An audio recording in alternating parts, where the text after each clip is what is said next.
इखलाकियात उसूलों की धज्जियां उड़ा दी, सामने नहीं रखा उसूलों को, इखलाकियात को, सिर्फ डॉलर देखे, पैसा देखा। सऊदी अरेबिया लगभग 30 बिलियन डॉलर 30 बिलियन डॉलर जो है ना वो खर्च करने वाला है। कहां पे?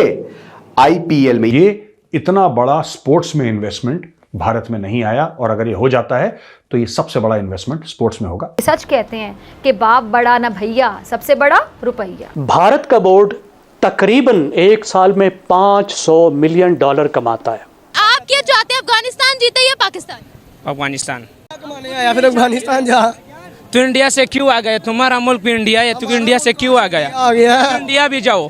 जो आईपीएल की फ्रेंचाइजेज हैं, उन्होंने सम फ्रेंचाइजेज जिन्होंने एक अच्छा hefty amount of almost 5 million pounds India global league में जा चुका है। तो ये भी वजह, और उन्होंने हमें जानबूझ के अलग करने की, आइसोलेट करने की हर लम्हे कोशिश की है। वैसे भी अगर भारत को नाराज कर दिया जाता तो सोचे ना, फिर इन गैर मुल्की खिलाड़ियों का रोजगार छीन जाना था। अच्छी बात यह है कि भाई सऊदी अरब में अगर आईपीएल हुआ, सऊदी अरब पैसे लगाएगी, भाई स्टेडियम बनेगा। इस वक्त असल में बीसीसीआई जो भारत का क्रिकेट बोर्ड है वो अनोखा लाडला है, और उसके सामने सिर्फ पाकिस्तान का क्रिकेट बोर्ड नहीं, और रीजनल एशियन अदारा और बैनुल अक़वामी अदारा दोनों बेबस हैं।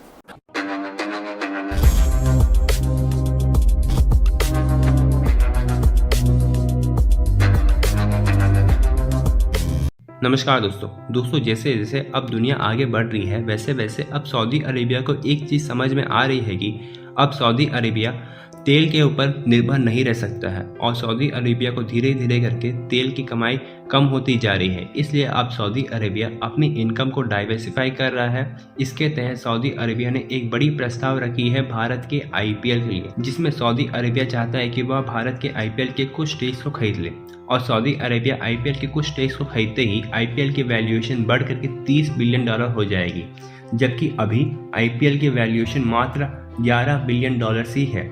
और इसके साथ साथ सऊदी अरेबिया आईपीएल में $5 बिलियन से भी ज़्यादा इन्वेस्ट करना जा रहा है। इसके बाद सऊदी अरेबिया चाहता है कि आईपीएल के कुछ मैचेस सऊदी अरेबिया में भी हो, और आईपीएल को एक्सपैंड करके सऊदी अरेबिया तक लेकर जाया जाए। दोस्तों, ये एक बहुत बड़ी मूव है। इससे भारत और सऊदी अरेबिया को एक बड़ी इकोनॉमिक प्रॉफिट होने वाली है। तो चलिए इसी पर आगे पाकिस्तानी मीडिया का रिएक्शन देखते हैं। प्रिंस मोहम्मद बिन सलमान वली अहद हैं, सऊदी अरेबिया के प्राइम मिनिस्टर हैं और स्पोर्ट्स के निहायती शौकीन।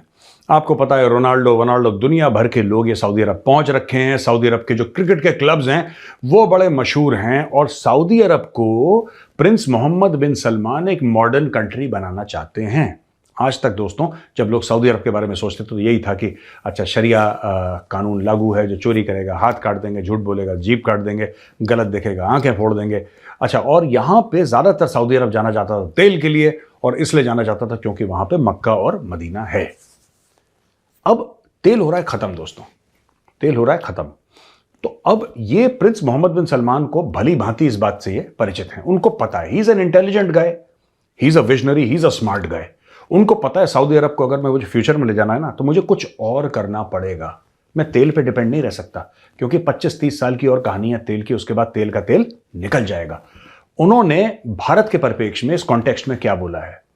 कुछ समय पहले सऊदी अरब के लोग प्रिंस मोहम्मद बिन सलमान के डायरेक्शन पे उन लोगों ने गवर्नमेंट ऑफ इंडिया से संपर्क करा और बोला, साहब जो आपका आईपीएल है ना, आईपीएल को एक होल्डिंग कंपनी में डालो, इसकी वैल्यूएशन हमें समझ में आती है करीब $30 अरब की। आईपीएल की जो वैल्यूएशन है वो हमें समझ में आती है $30 अरब की। आप इसको एक होल्डिंग कंपनी में डालो, और उस होल्डिंग कंपनी में $5 अरब दे के उतना परसेंटेज हम आईपीएल का खरीदना चाहते हैं। जो भी उसका परसेंटेज बनेगा वो हम खरीदना चाहते हैं। तो दोस्तों आईपीएल जो है दुनिया की सबसे बड़ी क्रिकेट लीग है, इसमें कोई शक नहीं है।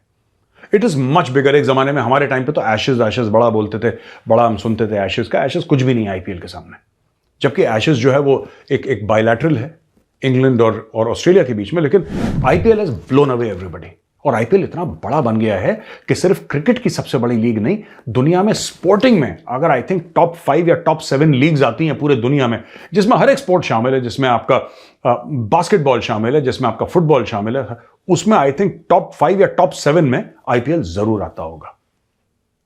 प्रिंस मोहम्मद बिन सलमान कहते हैं 5 अरब का मैं भी स्टेक लूंगा, और ये कहते हैं कि मैं मानता हूं कि करीब 30 अरब का मामला है आईपीएल का, उसमें से 5 अरब का पार्टनरशिप मेरी। तो ये इतना बड़ा स्पोर्ट्स में इन्वेस्टमेंट भारत में नहीं आया, और अगर ये हो जाता है तो ये सबसे बड़ा इन्वेस्टमेंट स्पोर्ट्स में होगा। तुम अफगानी हो? अल्हम्दुलिल्लाह। अफगानी?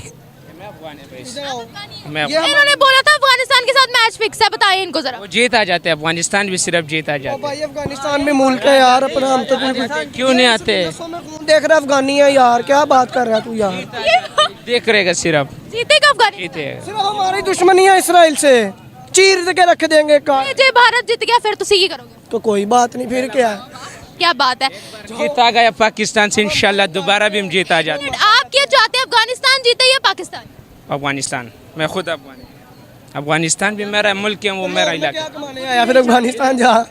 तू इंडिया से क्यों आ गया? तुम्हारा मुल्क भी इंडिया है, तू इंडिया से क्यों आ गया? आ गया इंडिया भी जाओ, जाओ। मैं अल्लाह से मांग लेगा, तू भगवान से मांग लो, जाओ भगवान से मान लो। क्यों तुम्हारा बाप भी अफगानिस्तान का भी है, भगवान से उमर लगा देगा, भगवान से मांगवाएगा। आपने उन्हें क्यों बोला कि इंडिया जाओ?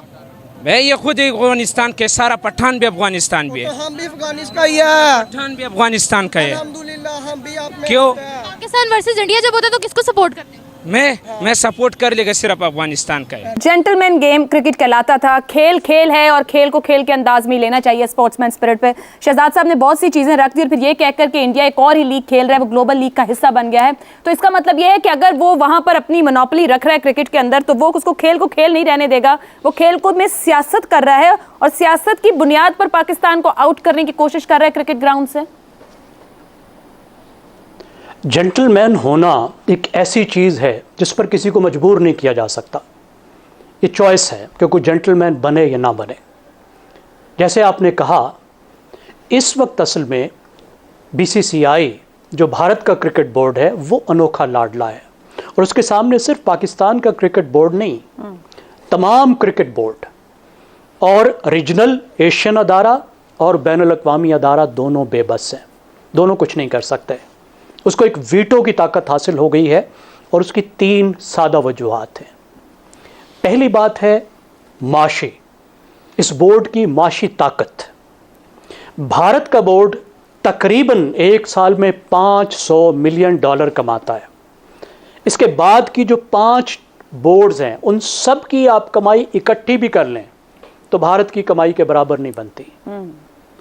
अब इस वजह से सब टीमों को, और ख़ास तौर पर एशियन जो तंजीम है और जो बैनुल अक़वामी तंजीम है ACC और ICC, उसको भारत की बात माननी पड़ती है।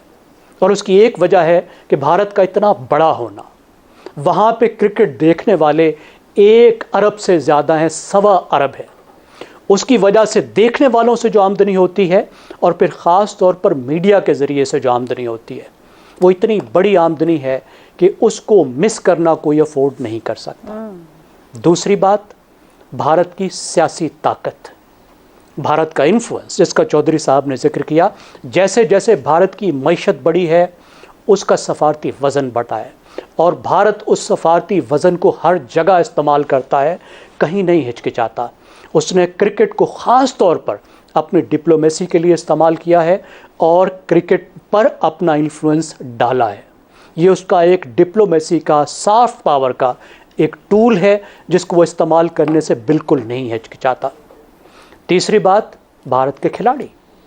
भारत के पास दुनिया के बेहतरीन खिलाड़ी मौजूद हैं, एक बहुत अच्छी टीम है, और कोई ये अफोर्ड नहीं कर सकता कि भारत वॉकआउट कर जाए, भारत ना आए, किसी टूर्नामेंट में भारत के खिलाड़ी ना आए।